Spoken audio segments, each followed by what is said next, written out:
onto the stage the man behind Brexit and a man who led brilliantly the United Kingdom Independence Party in this fight and won despite all odds, despite horrible name-calling, despite so many obstacles.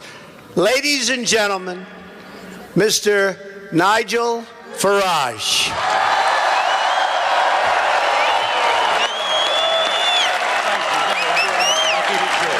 Lovely. Thank you very much. Well, thank you, and good evening, Mississippi.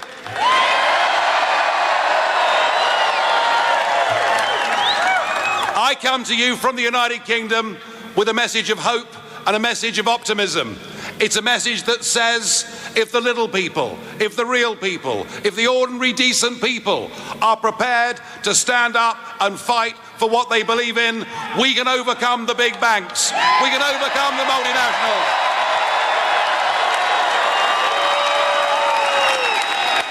And we did it.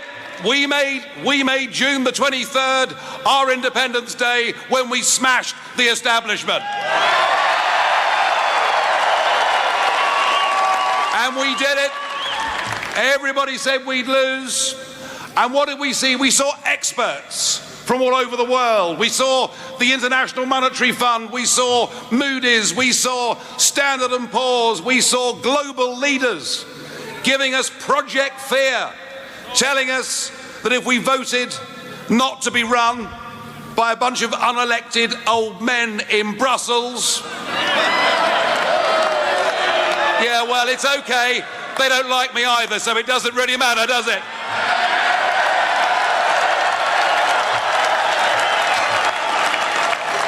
But they told us our economy would fall off a cliff. They told us there'd be mass unemployment. They told us investment would leave our country. And David Cameron, then our Prime Minister, but no longer, told us we might even get World War III. And we saw the commentariat and we saw the polling industry doing everything they could to demoralise our campaign. On the day of the vote itself, that morning, they put us 10 points behind. And actually, they were all wrong. And they were wrong because what the Brexit campaign did is we reached those people who've been let down by modern global corporatism. We reached those people.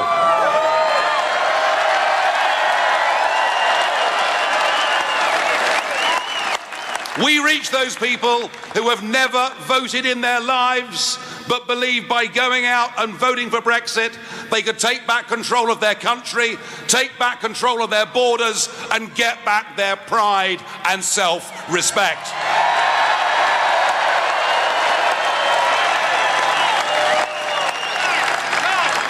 Now, the big card the Prime Minister decided to play in the referendum is he got a foreign visitor to come to London to talk to us. Yes, we were visited by one Barack Obama.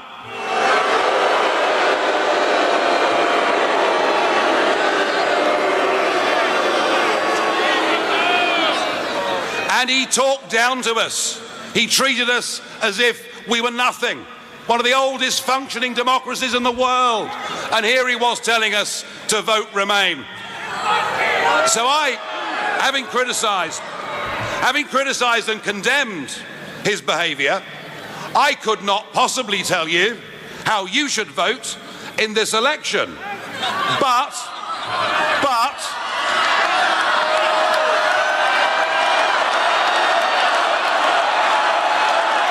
you know, I get it, I'm hearing you. But I will say this, if I was an American citizen, I wouldn't vote for Hillary Clinton if you paid me.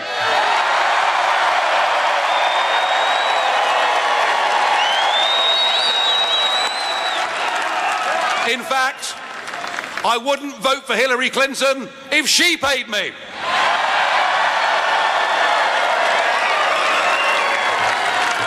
Folks, the message is clear. The parallels are there. There are millions of ordinary Americans who've been let down, who've had a bad time, who feel the political class in Washington are detached from them, who feel so many of their representatives are politically correct parts of that liberal media elite. They feel people aren't standing up for them, and they've actually, in many cases, given up on the whole electoral process. And I think that you have a fantastic opportunity here with this campaign. You can go out. You can beat the pollsters. You can beat the commentators. You can beat Washington.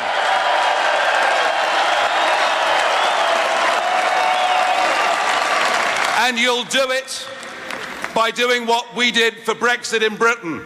We had our own People's Army of ordinary citizens who went out and delivered leaflets, who went to meet people where they worked and where they socialised, who convinced and inspired people to go out, if this was the one and only time in their life, and to vote for change. So my advice to you, if you want change in this country, you better get your walking boots on. You better get out there campaigning. And remember, anything is possible if enough decent people are prepared to stand up against the establishment. Thank you very much indeed.